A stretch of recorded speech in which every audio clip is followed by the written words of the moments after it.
Mga Ginoo at Ginang, isang malaking karangalan ng iyong presensya sa aking munting tahanan. Naway magdiwang tayo ngayong gabi.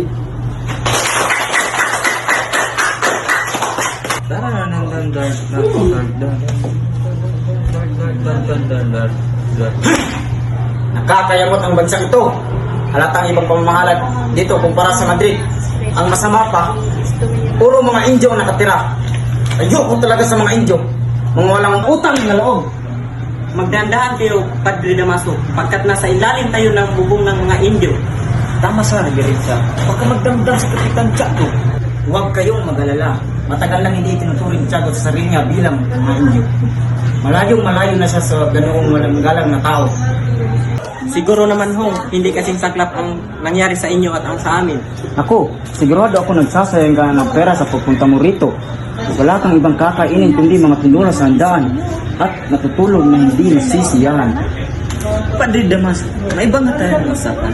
Bakit ko mga balumisan sa bilang kurap-paroto sa libo? Hindi karapat-dapat pakialaman ng hari ng Espanya ang ganitong usapin. Ang mga irehe ay may kasalanan at kami sa simbahan ay may karapatan magbigay ng parusa. Ang kaparusahan ay nanaayon sa batas ng Kapitan General. Ikaw, Padre Damaso, hindi lang iyong pananaw na susunod sa batas. Sa ganitong usapin, kailangan natin ng tamang proseso. Siya ay marangal na tao. Bakit siya pinabitangan ng hindi pangungumpisan? Nilabas ko ang kanyang bangkay upang ipadama sa akin ang galit sa mga paratang isinampa sa kanya. Padre, malamang ito ay mapupunta sa hindi pagkakaunawaan. Huwag muna nating hayaang magpatuloy ang ganitong tensyon.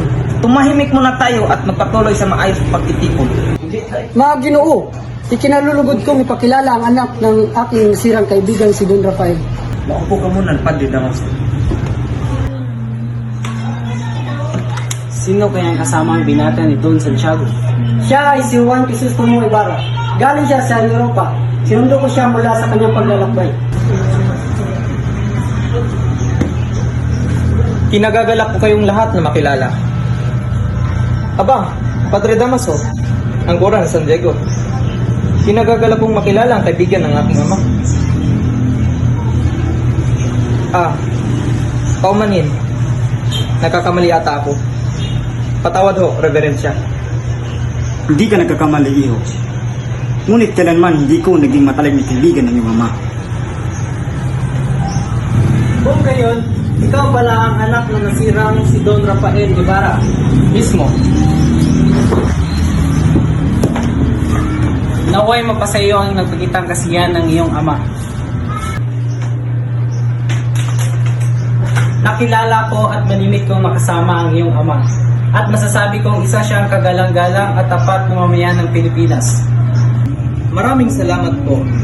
Pinawi ng mga papuri ninyo sa aking ama ang mga duda ko tungkol sa nangyari sa kanya. Ngayong ako na kanyang anak ay walang alam-alam.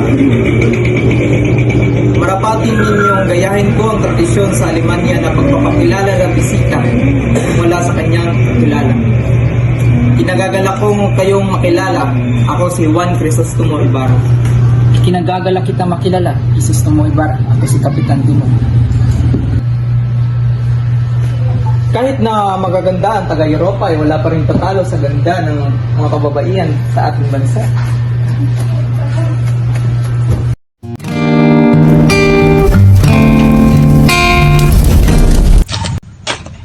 Mga mahal kong panauhin, halina't pumunta tayo sa pub. Handa na ang pagkain.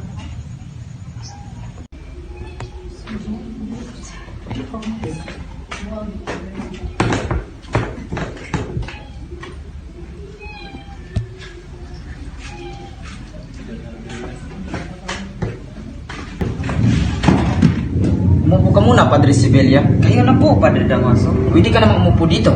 Kung ganon, uupo na lang ako.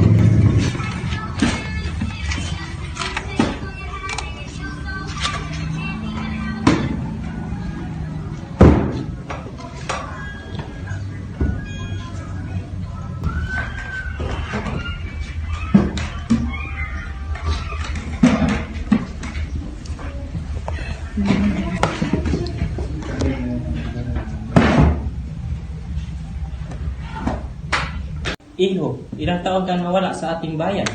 7 taon po, Ginoo. Sa iyong 7 taon sa Europa, malamang nakalimutan mo na ang ating bayan. Ang totoo po niyan parang ang aking bayan ang tila nakalimot sa akin. Lagi kong iniisip ang aking bayan kahit na ako'y malayo.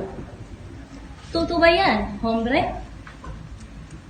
Opo, Doña Victorina. Kahit kailanman ay di ako nakalimot sa aking bayan. Sa mga bansang napuntahan mo, ano para sa iyo ang pinakamaganda at tumatak sa iyong isipan? Patawarin mo ako, Ginoo, ngunit bukod sa inang Espanya ay wala na akong naibigan pa kundi ang ating bansa.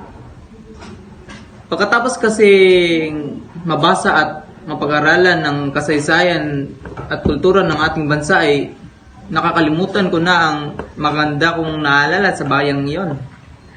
Kung gayon, isa kang bulag na hangaliyo. Bakit ka pa nagsasayang ng pera sa pagpunta mo ng Europa kung wala ka naman nagustuhan? Ang iyong nalalaman ay alam ng kahit na sino sa ating bansa. Senyores, huwag kayong magtaka sa aming dating kora. Ganyan-ganyan din ang pakikitungo sa akin noong bata pa ako at mukhang hindi na nagbago. Salamat pa rin sa kanya dahil nagugunit ako ang mga panahong ang kanyang reverensya ay madalas dumalo sa aming tahanan. At nakakasalo ko sa pagkain ng aking ama. Oo, naku. Naway tanggapin mo ang aking sinserong paumanhin.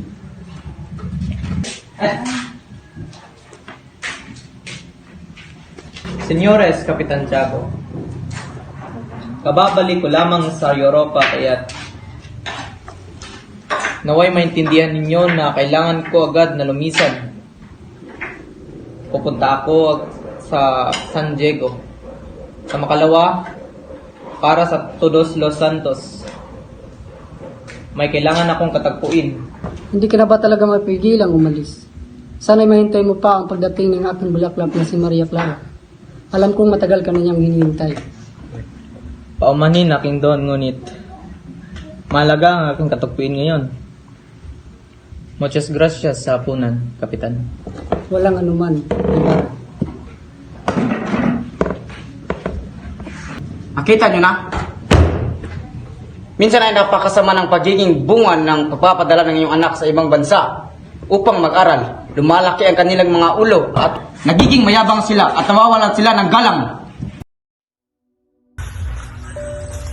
Diyos ko. Parang isang araw lamang ang 7 taon ko sa Europa.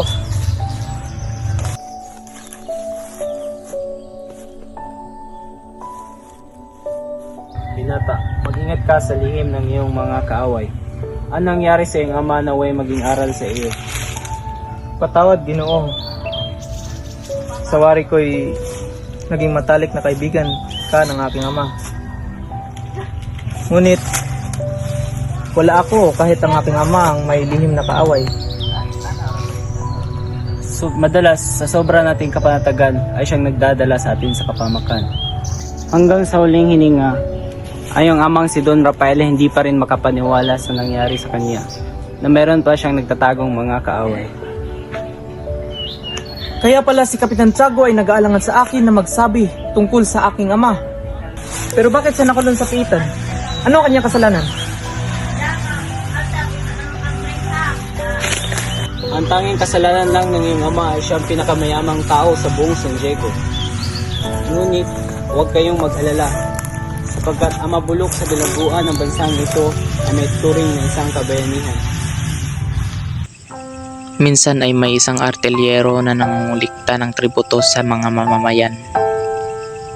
Ang artelyerong ito ay mangmang at hindi marunong magbasa at sumulat. Galit ang mga tao sa kanya dahil sa kanyang kalupitan. Upang makaganti, ang ibang mga mamamayan ay binabaliktad ang kanilang sedula kapag pinapirmahan na ito ng kabisa. Isang araw, isang bata kasama ang kanyang kapatid ang nilupo sa kabesa. Hindi marunong bumasa! Balik ka dito, ayaw mo makulong.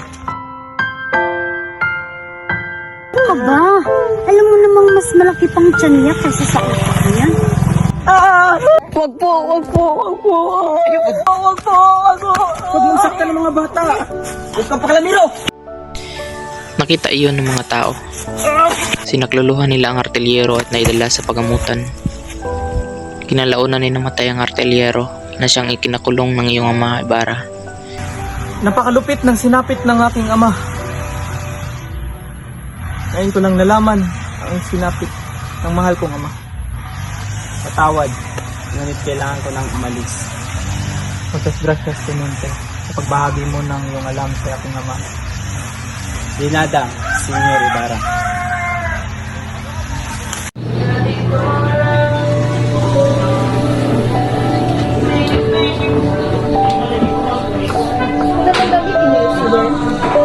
Magandang gabi rin sa iyo, Maria. Maligayang pagbigat.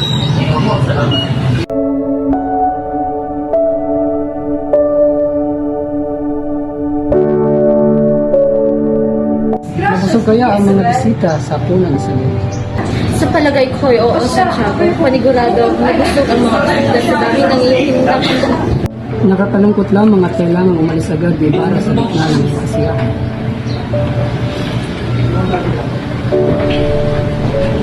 Pasya't maiwan ko muna kayong dalawa at ako ay may kakulitan.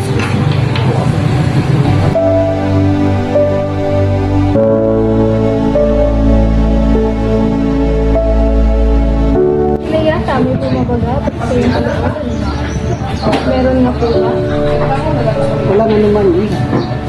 Nagpapasalamat lamang ako sa Panginoon at pinayaan tayo ng maayos.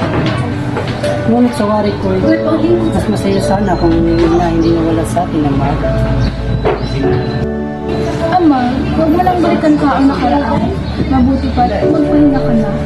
Paniguradong pagod na pagod kayo mula sa pagtanggap ng mga bisita kanina.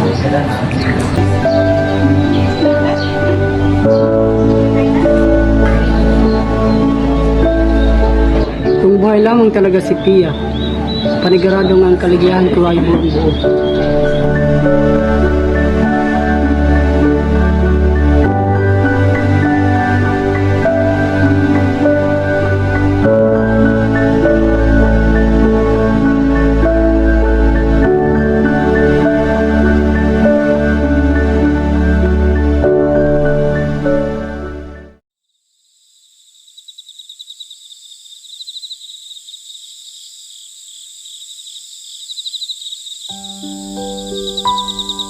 Thank you.